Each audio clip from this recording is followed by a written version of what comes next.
నిజంగా చెప్పాలంటే నేనైతే చాలా డిసప్పాయింట్ అయ్యాను.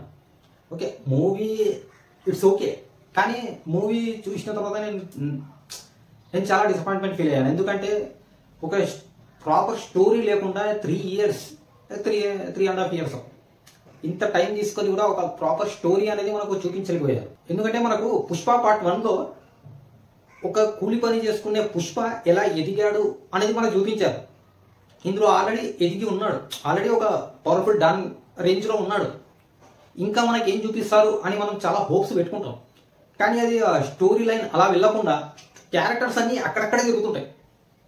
మెయిన్ క్యారెక్టర్ ఫహద్ ఫాజిల్, రష్మిక, ఇంకా పుష్ప, జగపతి బాబు క్యారెక్టర్, ఇంకా రావు రమేష్ క్యారెక్టర్, సునీల్, అనసూయ, ఈ క్యారెక్టర్స్ అన్ని ఇంకా క్యారెక్టర్స్ ఉన్నాయి. అవన్నీ అక్కడక్కడ తిరుగుతుంటాయి తప్ప ముందుకెళ్ళవు. నాకు అది చాలా డిసప్పాయింట్మెంట్ అనిపించింది. ఇంకా నేను ట్రైలర్ చూసిన తర్వాత ఒక వీడియో చేశాను. ట్రైలర్ మొత్తంలో నాకు ఎక్కువ ఎలివేషన్ షాట్సే కనిపిస్తున్నాయి, హీరోను ఎత్తే షాట్సే ఎక్కువ కనిపిస్తున్నాయి. నాకు స్టోరీ ఎక్కువగా కనిపించడం లేదు. స్టోరీ ఉన్నట్టు నాకు ట్రైలర్లో ఒక్క షాట్ కూడా నాకు కనిపించలేదు అని. అదే నిజం, అదే ఉంది ఇక్కడ. అక్కడ కామెంట్లో నన్ను అందరు వేస్తున్నారు కానీ అదే నిజం. ఎందుకంటే స్టోరీ ప్రాపర్ స్టోరీ లేదు, కాబట్టి ఎలివేషన్స్, షార్ట్స్, ఫైట్స్, ఊర మాస్ సీన్స్ అన్నీ ఉన్నాయి, స్టోరీ లేదు. ఎందుకనేది మీరు ఇప్పుడు చూడండి. మూవీలో ఏమేమి ఉన్నాయి, ఏ మైనర్స్ ఉన్నాయి, అవి మాత్రమే చెప్తాను. ఇది ఉంటే బాగుండు అని నేను చెప్తాను. పుష్ప 2 మూవీ ఎలా ఉంది అని మాట్లాడుకునే ముందు ఒక మాట చెప్పాలి.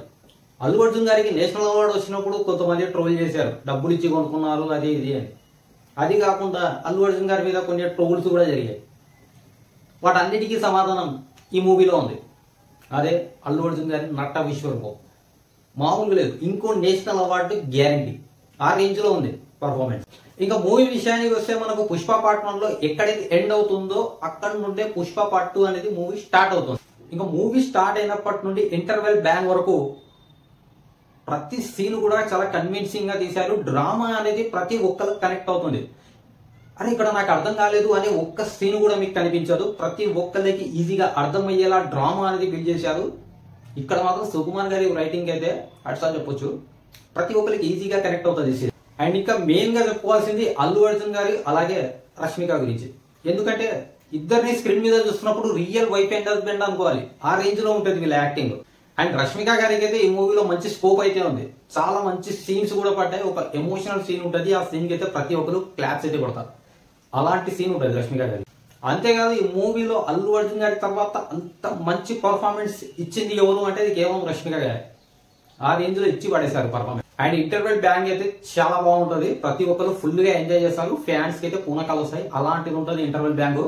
ఫస్ట్ హాఫ్ అంతా డీసెంట్ గా మంచి మూవీ చూసామని ఫీలింగ్ వస్తుంది. మనకు పుష్ప పార్ట్ 1లో కన్నా ఇందులో చూసుకుంటే చాలా క్యారెక్టర్స్ అయితే ఇన్వాల్వ్ అవుతాయి. కాకపోతే ఆ క్యారెక్టర్ ఇన్వాల్వ్మెంట్ ఎంత బాగుంటుందో ఆ క్యారెక్టర్ ని జస్టిఫై చేసి, అంటే క్లైమాక్స్ లో ఆ క్యారెక్టర్స్ ని ఎలా కలుపుతాము అని మనం వెయిట్ చేస్తూ ఉంటాం, అది మాత్రం జరగదు. అది చాలా చాలా డిసప్పాయింట్మెంట్ అనిపిస్తుంటది. అంటే మనకు పుష్ప పార్ట్ 1లో ఏ క్యారెక్టర్స్ అయితే మెయిన్ విలన్స్ అని మనకు చూపిస్తారో, సునీల్, ఇంకా అనసూయ, లేకుంటే ఫహద్ ఫాజిల్ గారు, సో ఇలాంటి క్యారెక్టర్స్ ని పుష్ప పార్ట్ 2లో వచ్చేసరికి కామెడియన్స్ గా చేసినట్టు అనిపించింది నాకైతే. మెయిన్ గా చెప్పాలంటే ఫహద్ ఫాజిల్ గారి క్యారెక్టర్ చాలా హోప్స్ ఉండే ఈ క్యారెక్టర్ మీద. ఈ క్యారెక్టర్ పూర్తిగా డిసప్పాయింట్ చేసేసారు. సో నాకు పర్ఫార్మెన్స్ కూడా నాకు అదేదో బలవంతంగా చేసినట్టు అనిపించింది. ఫహద్ ఫాజిల్ గారు నచ్చగా చేశారు ఎలాగో మరి. ఫహద్ ఫాజిల్ గారి క్యారెక్టర్ కూడా ఎండ్ అయ్యే విధానం కూడా నాకు అంతగా నచ్చలేదు. ఎందుకంటే మనకు ఇచ్చిన క్యారెక్టర్ ఎలివేషన్స్ ఏదైతే ఉందో అది కరెక్ట్ గా జస్టిఫై చేయలేదు. ఆ రైటింగ్ అనేది ఆ క్యారెక్టర్ మీద ఇంకా కొంచెం గ్రిప్పింగ్ గా పెట్టుంటే బాగుంది అనిపించింది. అండ్ మెయిన్ గా చెప్పాలంటే మనకు సెకండ్ హాఫ్ లో వచ్చేసి కొన్ని సీన్స్ లాగా అనిపిస్తాయి. మెయిన్ గా చెప్పాలంటే లాస్ట్ 1 అవర్ లో మనం ఎక్స్పెక్ట్ చేసేంత హై అనేది ఉండదు. మనకు మూవీ స్టార్టింగ్ నుండి ఏ హై అయితే మనకు తీసుకెళ్లారో, ఏ డ్రామా అయితే మనకు కనెక్ట్ చేసుకుంటూ తీసుకెళ్లారో, అదనేది లాస్ట్ 1 అవర్ లో అంత కన్విన్సింగ్ గా మనకు అనిపించదు. అండ్ మెయిన్ గా చెప్పాలంటే మనకు క్లైమాక్స్ కూడా కొంచెం డిఫరెంట్ గానే ప్లాన్ చేస్తారు. పుష్ప పార్ట్ 1లో క్లైమాక్స్ కొంచెం డిఫరెంట్ గా ఎలా ఉంటుందో, సో అలాగే కొంచెం డిఫరెంట్ వేలో ఈ క్లైమాక్స్ అనేది ప్లాన్ చేశారు. కానీ మనకు అంతగా మనం కన్విన్స్ అవ్వం. ఎందుకంటే ఇంతకు ముందు వచ్చిన మనకు హైప్స్ అనేవి వేరేలా ఉంటాయి, ఆ క్లైమాక్స్ హైప్ అనేది మనకు ఇంకోలా ఉంటుంది, మనం అంతగా కన్విన్స్ అవ్వం. కానీ మనకు సెకండ్ హాఫ్ లో వచ్చే ఫైట్ ఉంటుంది. ఫైట్ అల్లు అర్జున్ గారి డాన్స్ మామూలుగా ఉండదు, రచ్చుంటుంది, ఓ రేంజ్ లో ఉంటుంది. అసలు కేవలం ఆ సీన్ కి, ఆ డాన్స్ కు మాత్రమే మీరు వెళ్ళాలనిపిస్తుంది, అలాంటి హైప్ ఉంటుంది. అదే జాతర సీక్వెన్స్. అల్లు అర్జున్ ఫ్యాన్స్ అయితే కాళ్ళ ఎగరేసుకొని దిగుతారు ఈ ఒక్క సీక్వెన్స్. అండ్ ఇంకా జగపతి బాబు గారు, అలాగే రావు రమేష్, సునీల్, వీళ్ళందరూ ఉంటారు. కానీ మనకు బిగ్ విలన్ అనే అంత కనిపించదు. అరే బిగ్ విలన్స్ అనే మనకు ఫీలింగ్ అయితే రాదు. ఎందుకంటే మనకు పుష్ప పార్ట్ 1లో సునీల్ గారిని చూసినా, అలాగే అనసూయని చూసినా, అలాగే లాస్ట్ లో వచ్చిన ఫహద్ ఫాజిల్ ఒక 20-15 మినిట్స్ క్యారెక్టర్ చేసినా కూడా ఇదిరా విలనిజం అంటే, ఇది డామినేటింగ్ అంటే, హీరో డామినేటింగ్ అంటే అది మనకు అనిపిస్తుంటది. అలాంటి పర్టికులర్ క్యారెక్టర్ అనేది మనకు పుష్ప పార్ట్ 2లో మనకు కనిపించదు. అది చాలా పెద్ద డిసప్పాయింట్మెంట్ అనిపిస్తుంది. ఇంకా సాంగ్స్ విషయానికి వచ్చేసి మనకు ఫస్ట్ సాంగ్ పుష్ప సాంగ్ ఏదైతే ఉందో అది మాత్రం చాలా బాగుంటుంది, ఇంట్రొడక్షన్ సాంగ్. సో తర్వాత వచ్చే సాంగ్స్ పెద్దగా అవసరం లేదు కదా అనిపిస్తుంటది. అండ్ పెట్టకపోయి ఉంటే ఇంకా బాగుండు. ఇంకా మెయిన్ గా చెప్పాలంటే బీజిఎం, కొన్ని సీన్లకి అయితే బీజిఎంస్ మాత్రమే సినిమాను ఒక రేంజ్ లో తీసుకెళ్తాయి అనుకుంటాం. ఎందుకంటే ఆ రేంజ్ లో ఉంటుంది బీజిఎం అయితే. కొన్ని సీన్స్ లో చాలా హైలో ఉంటుంది. ఇంకా క్వాలిటీ వైజ్ అయితే చెప్పనక్కర్లేదు.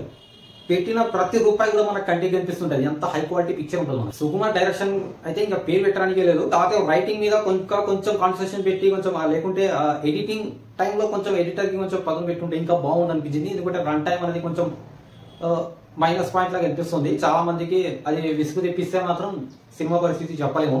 అండ్ మెయిన్ గా నాకు వచ్చిన ఫీలింగ్ ఏంటంటే అసలు పార్ట్ 3 అవసరం. ఆ పార్ట్ 3 ఏదో ఫోర్స్ గా ప్లాన్ చేసినట్టు అనిపిస్తుంది తప్ప ఇప్పుడు పుష్ప పార్ట్ 2లో జరిగే స్టోరీకి, ఆ డ్రామాకి పార్ట్ 3 అవసరం లేదు కదా అనిపిస్తుంటది. ఎందుకంటే అక్కడ అవసరం లేదు. దీనికి క్లైమాక్స్ అనేది ఒక ప్రాపర్ క్లైమాక్స్ అనేది ప్లాన్ చేసి దీన్ని పెట్టేస్తే అయిపోతుంది కదా, మళ్ళీ ఎందుకు పార్ట్ 3 అని అనిపిస్తుంది, ప్రతి ఒక్కరికి అనిపిస్తుంది. అండ్ ఒక ఈవెంట్ లో కిస్సిక్ సాంగ్ అనేది ఒక మంచి టైమింగ్ ని బట్టి వస్తుంది. ఆ సాంగ్ వచ్చినప్పుడు మీకు ఇంకా బాగా కనెక్ట్ అవుతుందని చెప్పారు. కాకపోతే మనకు అదంతగా ఎక్కదు. సో పెట్టకపోయి ఉన్నా పెద్దగా నష్టం అనేది ఉండదు. కాకపోతే సుకుమార్ గారి మూవీస్ లో ఐటమ్ సాంగ్ అనేది కామన్ ఉండాల్సిందే, ఏ మూవీలో చూసుకున్నా కూడా, అందుకని పెట్టారనుకుంటాను. అండ్ ఓవరాల్ గా చెప్పాలంటే మూవీ అయితే గుడ్. కాకపోతే మూవీకి కొన్ని మైనస్ పాయింట్స్ ఉన్నాయి. అదే రన్ టైమ్, ఇంకొకటి వచ్చేసి కొంచెం సాంగ్స్, అండ్ మెయిన్ గా చెప్పాలంటే టికెట్ రేట్స్. ఇవి కనుక కంట్రోల్లో ఉంటే, ఇంకా కొంచెం సాంగ్స్ పర్ఫార్మెన్స్ బాగుండి, నిడివి కొంచెం తగ్గుంటే, రేట్స్ కొంచెం తగ్గుంటే మూవీ మాత్రం ప్రతి ఒక్కరు দেখతారు. ఇప్పుడు కొంచెం డౌట్ అనమాట. ఎందుకంటే రేట్స్ అనేవి చాలా హెవీలో ఉన్నాయి. ప్రతి మిడిల్ క్లాస్ వాడు కూడా మూవీ చూడాలంటే మాత్రం అంతంత రేట్లు పెట్టి చూడాలంటే మాత్రం చాలా కష్టం. రేట్లు తగ్గిస్తే బాగుంటుంది.